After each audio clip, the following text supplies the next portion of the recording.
BFM Business, Intégral Placement, l'œil de la presse. Bonjour Jean-François. Bonjour Guillaume. Quel est votre coup de gueule de la semaine? Eh bien cette semaine j'avais l'embarras du choix tant les sujets sont nombreux. Alors je vous propose un tir groupé avec en premier lieu un constat. Certains en rêvaient. Emmanuel Macron est en train de le faire. Tuer l'épargne réglementée. En témoignent les différentes annonces, que ce soit sur le livret A ou sur le plan d'épargne logement, le PEL. Alors on commence par le livret A. Le gouvernement a annoncé vouloir garantir le maintien du taux du livret A pendant 1 à 2 ans à 0,75%. L'occasion, dit le gouvernement, de baisser le coût du logement social. C'est Christophe Castaner, le porte-parole du gouvernement, qui mardi soir a vendu la mèche à la télévision, précisant que c'était une bonne nouvelle, dit-il, car logiquement, autrement dit, le taux devrait être plus bas. Et puis le lendemain, le Premier ministre a confirmé dans une matinale, précisant lui de son côté que les épargnants n'y perdraient pas. Alors je pense qu'il y a quelques conclusions à tirer de cette décision et de ces propos. On vous sent bouillir intérieurement, Jean-François. Dites-le clairement, vous pensez que le gouvernement se paye la tête des épargnants? Écoutez, je ne suis pas fondamentalement convaincu que la nouvelle politique diffère fondamentalement de l'ancienne dans sa communication. Bref, les cas de vérité, c'est souvent du gros pipeau. Et que tout ça soit très orienté par rapport à une vraie bonne politique de l'épargne populaire. Cela dit, là n'est pas le sujet. Je voudrais revenir sur les mots qui ont été prononcés pour les décortiquer. Édouard Philippe, par exemple, nous dit l'autre matin que les épargnants n'y perdraient pas. Alors, juste, je vous pose une question. Depuis le 1er août, on vous donne sur votre livret A 0,75%, alors qu'en théorie, on aurait dû vous servir du 1%. Question, Guillaume, est-ce que vous y perdez? Est-ce que j'y perds à 0,75 au lieu d'1%? C'est un peu compliqué, votre question. Disons que je ne perds pas d'argent, mais j'ai quand même un manque à gagner. C'est intéressant, votre remarque, surtout si on se replace dans mon sujet de la semaine dernière sur les mensonges de l'éducation financière en France. Là, vous êtes en train de dire... Je perds de l'argent si mon capital baisse, mais en revanche, un manque à gagner, c'est autre chose. C'est une vision qui est couramment admise dans notre pays, par exemple devant les tribunaux. Si vous perdez de l'argent et que vous attaquez votre établissement, vous avez quelque chance que la justice soit attentive à votre demande. Si en revanche, vous avez un manque à gagner et que vous attaquez, vos chances sont certainement moindres. Or, en fait, tout ça, c'est faux. Un manque à gagner, c'est bien une perte. Et Édouard Philippe le sait tout particulièrement. Pourquoi? Parce qu'il sait que quand on fait par exemple une loi de finances et que l'on inscrit une réduction d'impôts supplémentaire dans la loi, on considère que c'est une dépense fiscale. On ne devrait pas en parler si ce n'était qu'un manque à gagner. Donc Édouard Philippe a menti. Et Christophe Castaner?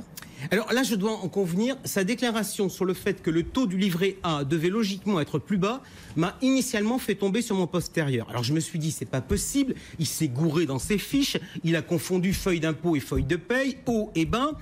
Vous savez donc que le taux du livret A est normalement calculé à partir d'une formule mathématique qui au passage a été modifiée en novembre dernier. Donc selon cette formule, le taux devrait être à combien aujourd'hui? Il devrait être à 1%.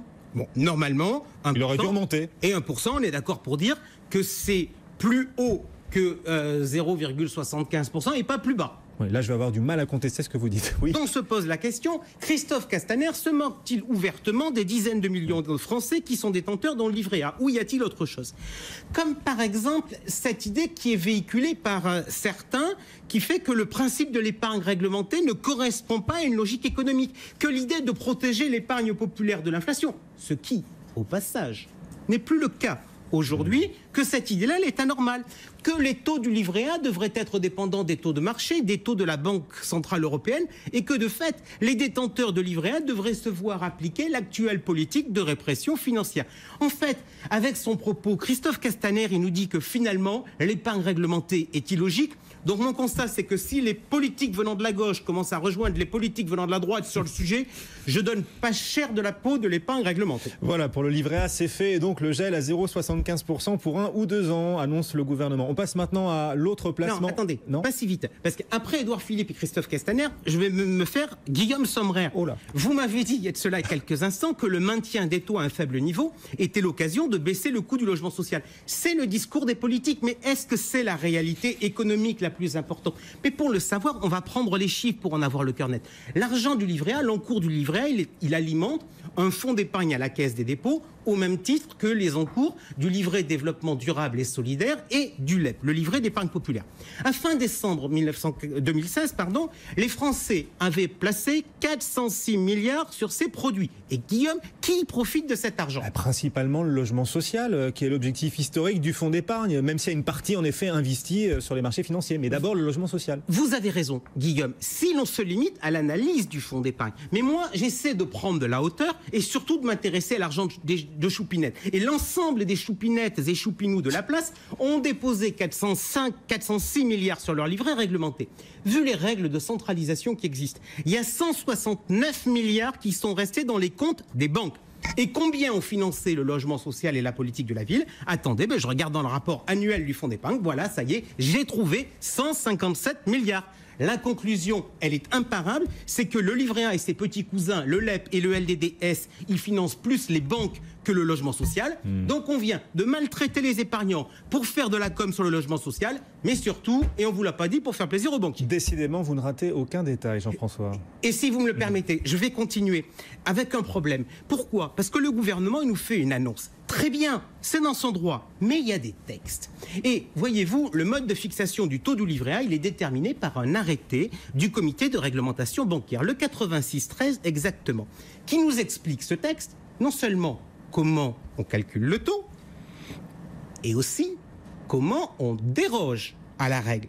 Et surtout, qui a le pouvoir de procéder à cette dérogation à la règle? Or, le pouvoir, c'est la Banque de France qui l'a. Ce n'est pas le gouvernement. Or, me semble-t-il, depuis une loi qui doit dater d'août 1993, la Banque de France est indépendante. Donc, si l'on considère que l'on est dans un état de droit, le gouvernement doit changer le texte sur le livret A, sauf à considérer que le gouverneur de la Banque de France est le valet du ministre de l'économie et que l'état de droit est une sympathique fumisterie. Voilà pour le livret A. On en vient donc, Jean-François, au PEL qui va, selon les propos de Bruno Le Maire, ministre de l'économie, être soumis lui aussi au prélèvement unique de 30% pour les nouveaux plans ouverts à partir du 1er janvier et ce dès la première année. Aïe, aïe, aïe. Le PEL, c'est l'autre star de l'épargne réglementée. C'est d'ailleurs lui qu'on a commencé à dézinguer en premier. Alors je rappelle le nom des coupables. Le sénateur Marini avait, il y a de cela quelques années, notamment tout fait pour que la prime d'État ne soit pas versée à tous, mais seulement à ceux qui empruntent. Que dire de Christine Lagarde qui a limité la durée des PEL, réduit la garantie sur les taux dans le temps et soumis ce placement aux prélèvements sociaux tous les ans.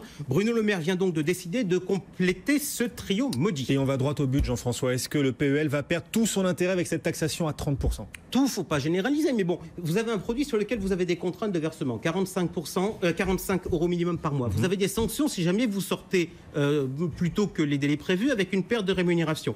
Et en face, vous allez vous retrouver avec une fiscalité ordinaire. Bref, vous avez le bâton, mais pas de carotte. Pardon, mon lapin, mais moi, je regrette de vous dire, mais c'est pas très enthousiasmant, je vous le dis. Pas de doute, le gouvernement veut se faire la peau de l'épargne réglementée. Quelle conclusion on tire de cette réforme du PEL et du livret A? Eh bien, écoutez, j'entends derrière cette chronique certains professionnels râler en disant quoi, Filiat, qu'est-ce qui nous embête? Zigouiller les placements sans risque, l'épargne réglementée, mais c'est très bien, c'est bon pour la bourse, la préparation de la retraite et tout ça. Eh bien, les gars, je vous entends.